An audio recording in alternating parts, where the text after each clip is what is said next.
What is up, people of the internet? This is Brownstone here, coming to you with a new video. And in this video, we're going to be talking about Avatar again. And in this video, I would like to review the Extended Collector's Edition.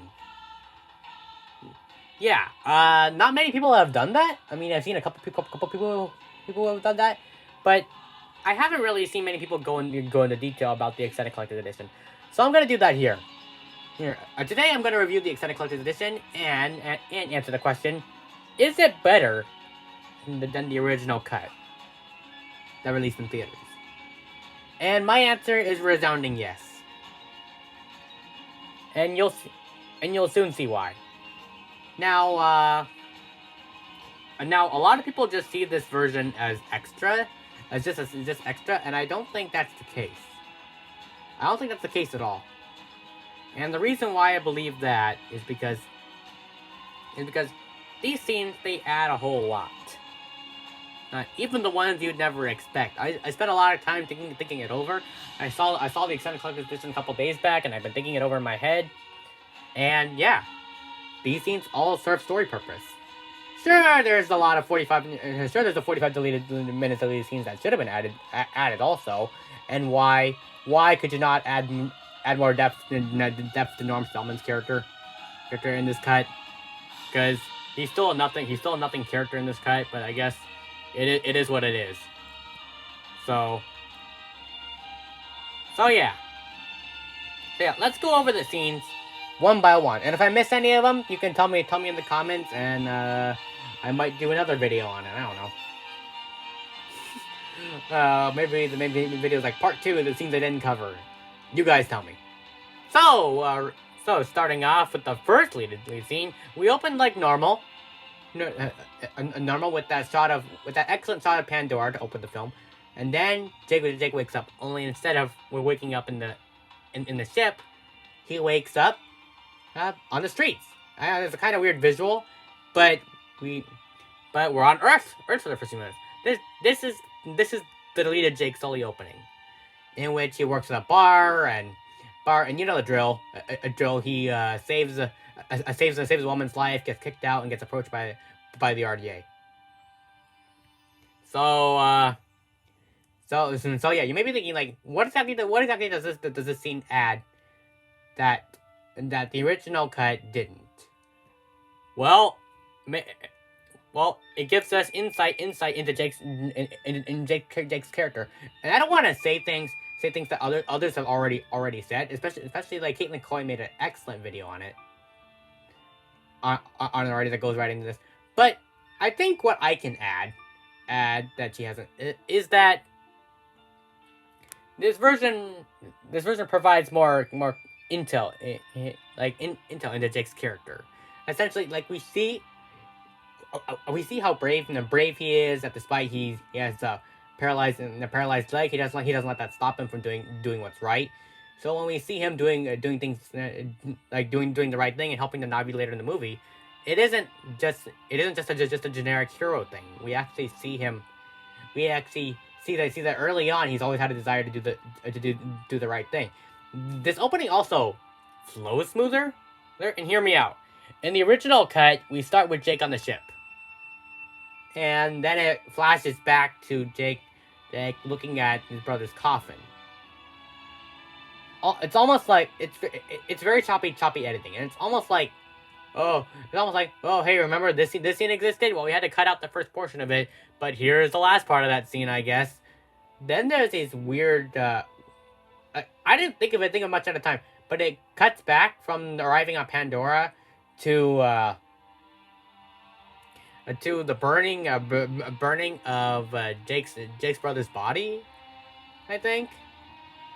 Yeah, that's how I remember it. And while I love cross-cutting and parallel cutting and stuff, I think it's kind of choppy here. I get what James Cameron's trying to go for.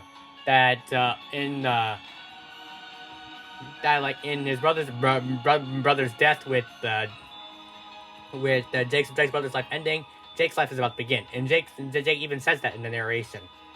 But I kind of prefer this edit because it flows much smoother. We see Jake and the RDA in the chamber and stuff, walking towards it and stuff, and we have this slower build up to the reveal of Pandora. Like almost immediately in the theatrical cut, it's like we wake up with Jake on the ship, and then in no time we're going to Pandora. It has a slower build up. We don't really get that sort of introduction to Jake's character. We just see him wake up. We open with this narration, then we see him wake up. So because that part was cut out, now we don't really see what his life was like back on Earth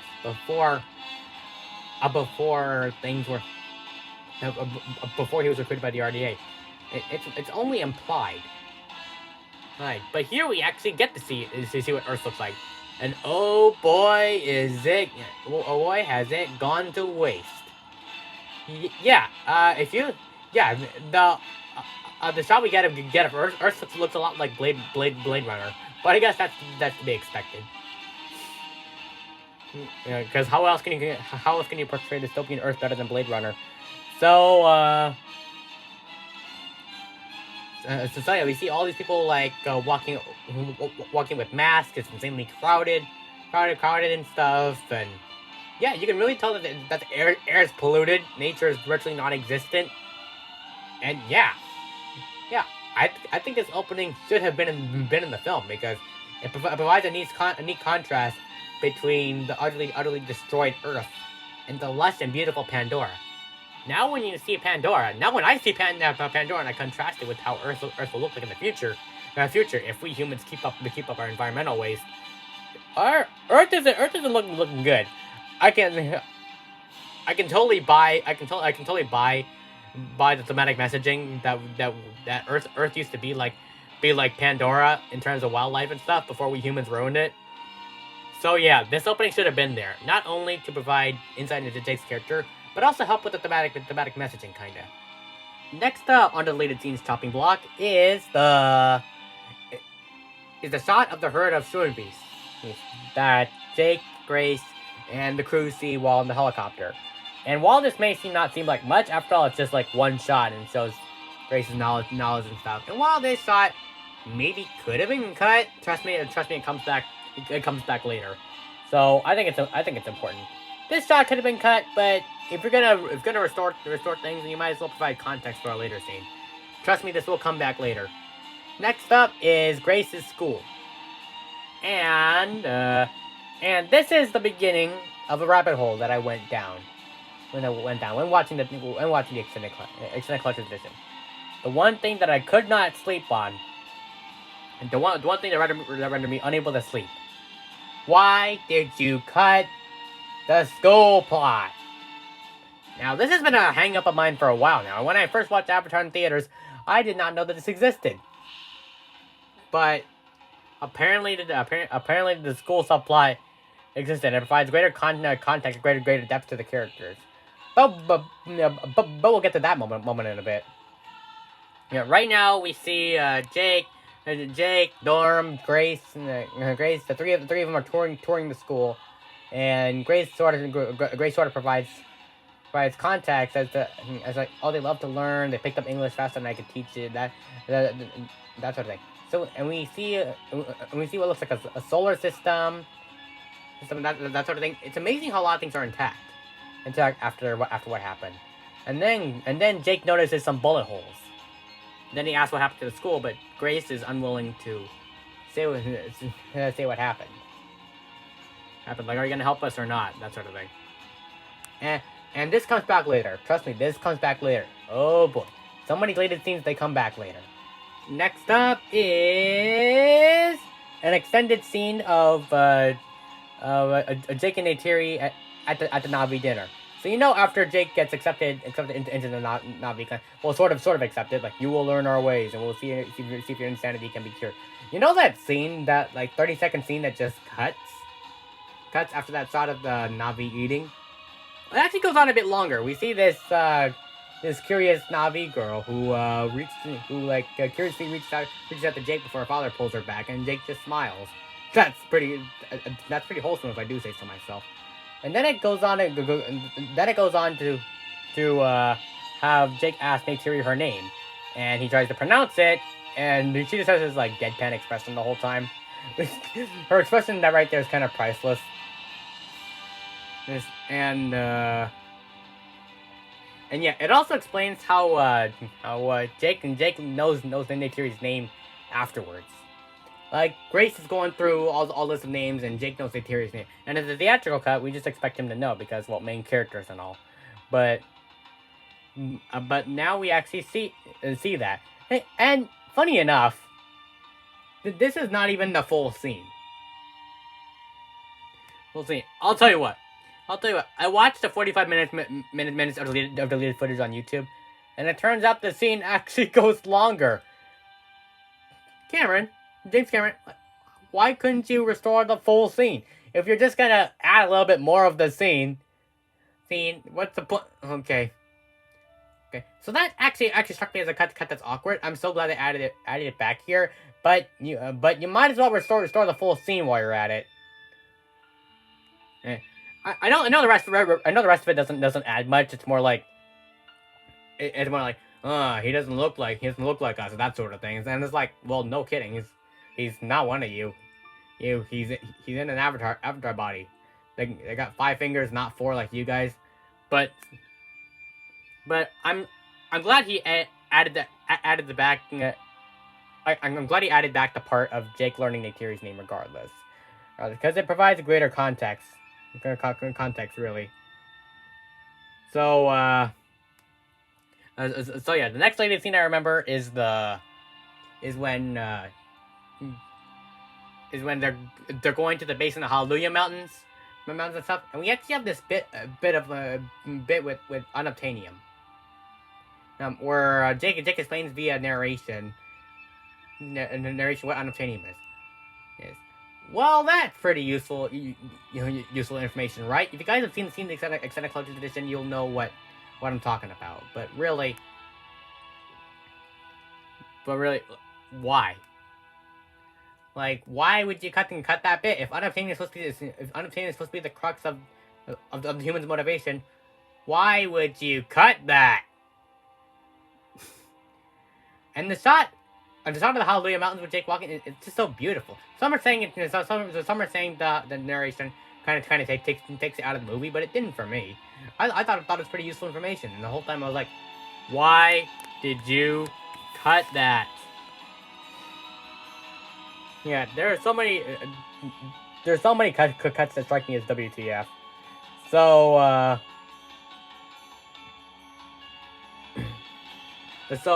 we get the rest of the movie story for a little bit and stuff. I believe. I don't know if there was another deleted scene that I might have missed. But during this one bit, which Grace tells Jake to eat, it actually goes. The scene actually goes on a bit longer. And Grace actually explains what happened at the school when Jake asks after seeing a few photos. Like, we get that sort of setup in the theatrical cut with Jake looking at the photos, but it's never expanded upon. And for real, why would you cut that out? If you cut that, because why would you shoot a nice scene like that? That adds depth and dimension into Grace and our 10-year long tenure at the school, only to cut that out. I don't get it. That scene is so good, and it really provides intel and context as to why Grace cares about Na'vi. Na'vi so much and stuff. Why is she so bitter and that sort of thing? The school subplot was completely removed in the theatrical cut, and I'm just like, why? The school is only mentioned once in the theatrical cut during the montage. It's the first time. I convinced Mawat to let Grace into the village. It was the first time since the school was closed down. So they mentioned the school once and never brought it up again. And I guess the whole time I'm like, whoa, wait, oh wait, and then when I watched it, I was like, wait, there was a school? Okay, I didn't know that. So sort of like that, but here we actually get some context behind it, and also what happened to Neytiri, and here's something I don't see many people mention. It actually makes a later thing Neytiri does actually more poignant, because Neytiri lost her sister in that school. So that basically what happened was that spoiler alert. Neytiri's sister Suwanen stopped coming to school because she was tired of the constant deforestation and bulldozing and stuff. And so she and a couple of young warriors set a bulldozer on fire, and they ran to Grace's school thinking she could protect them. But the RDA killed Suwanen in the doorway. They right in front of Neytiri, and then that worsened relations between the Na'vi and humans. Why would you leave that out? Oh boy. Well, I genuinely don't know why they cut that. I get maybe for time and stuff, but I don't know why you would cut that anyway, because it provides so much dimension to the character. Like, you couldn't afford to put that scene in. Some scenes I can understand, but it's like a lot of scenes, because there's like over 45 minutes of deleted footage, so I can understand why you would cut some scenes, because like for time and stuff. We don't need to know this.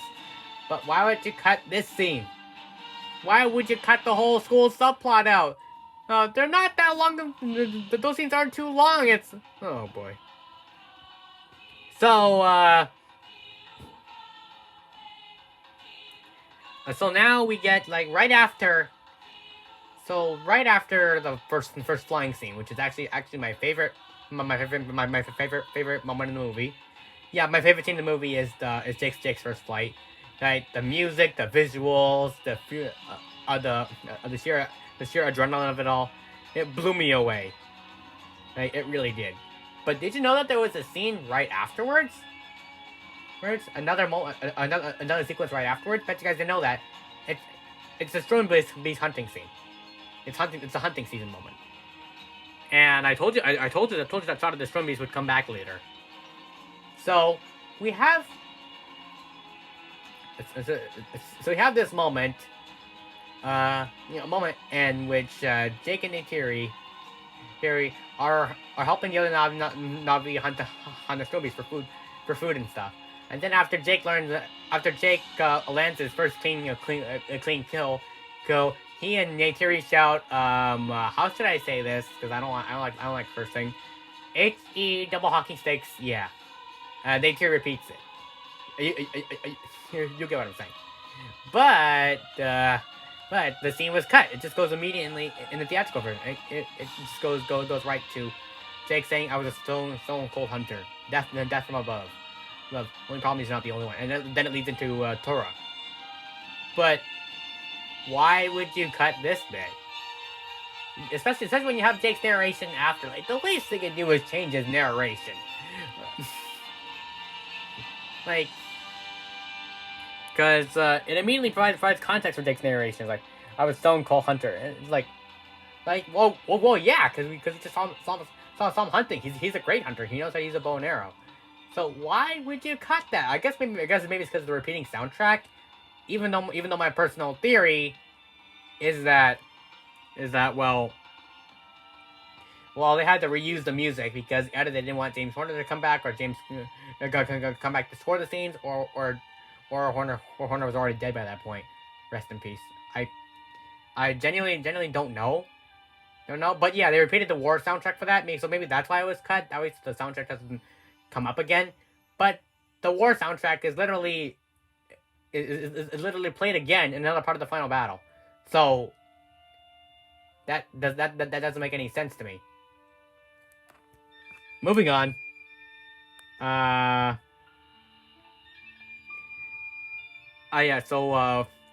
we have the rest of so we have more story going on and stuff, and then we actually have this bit in which like at night Jake and Neytiri are playing in the fields and bioluminescent fields and that sort of thing. They're chasing butterflies, and it really establishes establishes more of their romance and stuff. They're playing together, sort of like Romeo and Juliet.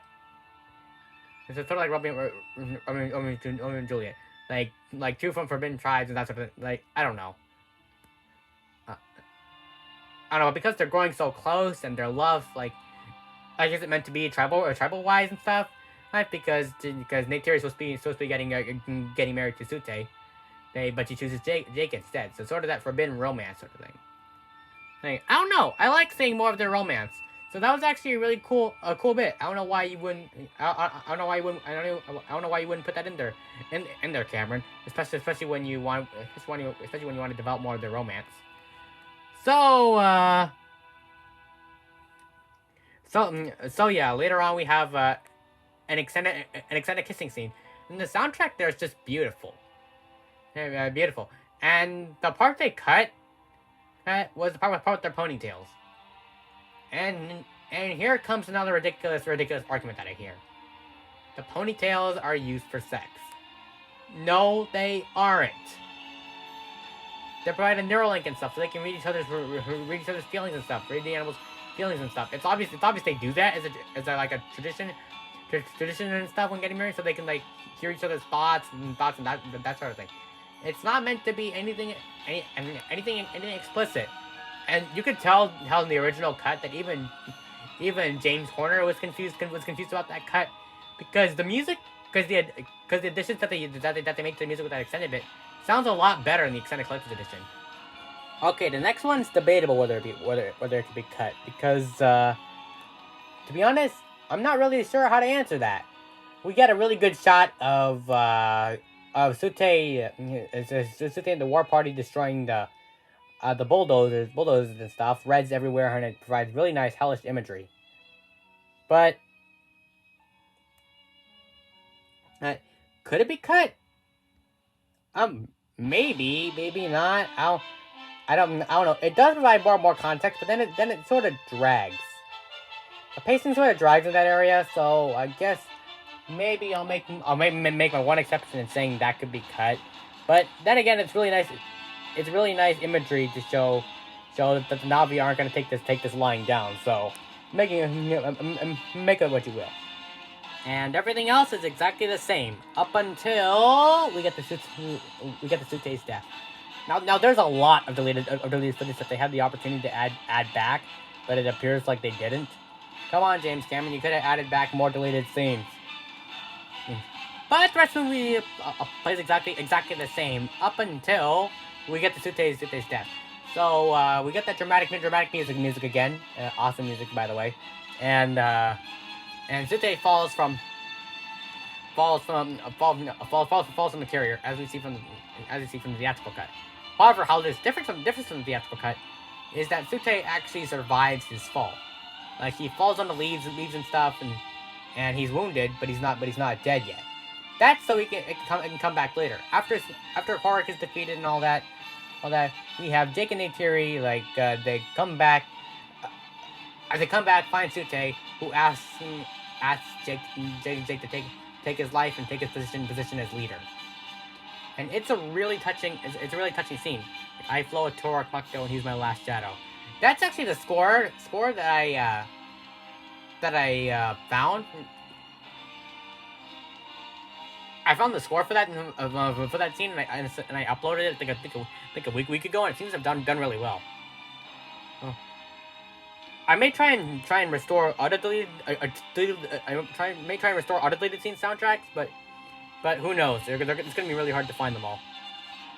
No, most of these are repeated tracks and stuff, because I think James Cameron didn't want James Horner to come in and do more work. He just wanted to restore the scenes and push it out there, so they repeated some soundtracks. And that doesn't bother me, because the choices they made were really good. Okay. So it's a really touching scene. And I think that should have been added, because it's really touching, and it shows that Sute has now fully accepted Jake, because for a while in the movie he's been very antagonistic.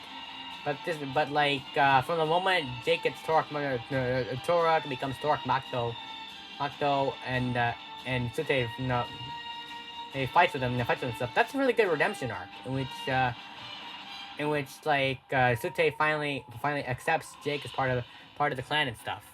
And this could have been like the closure to the arc. It's like they were almost there. It's like the film crew were almost there with closing out Sute's character, but it's like he gets left in the dust in the theatrical cut. Like he falls off, then nobody mentions him again. But in this version, he actually has a touching death scene, an honorable send off. And I don't understand how you can cut that. How do you cut that? Okay, yeah. So far, I can only spot like one scene that could have been cut, but then again, that's a big iffy. The rest, no, they shouldn't have been cut. It's wrong, immoral. So yeah, yeah, release the Cameron cut, guys. Guys, I want my full James Cameron director's cut, 4 hours. In all seriousness, though, I really love this version, and I think that this version is better than the theatrical cut. It's the definitive version of the movie for me. It flows smoother, and you really get more context into things. Into things. I think that almost every single scene should have been restored. Like every single scene that they cut and added back in this version should have been in the theatrical cut. People would have watched it. They would have. It's only 16 minutes longer. People would have been able to sit through it. I don't know if that was James Cameron's call or if it was Fox's call, but whoever made the call, they did the wrong thing because this version really is better. If you don't believe me, go see it for yourself. With that being said, thank you all for watching. If you enjoyed this video, please be sure to like and subscribe to be updated on future content. I give this version 11 out of 10 because it's better than the theatrical version. But I'm still waiting for my James Cameron cut. Yeah. So yeah, and I will see you all in another video.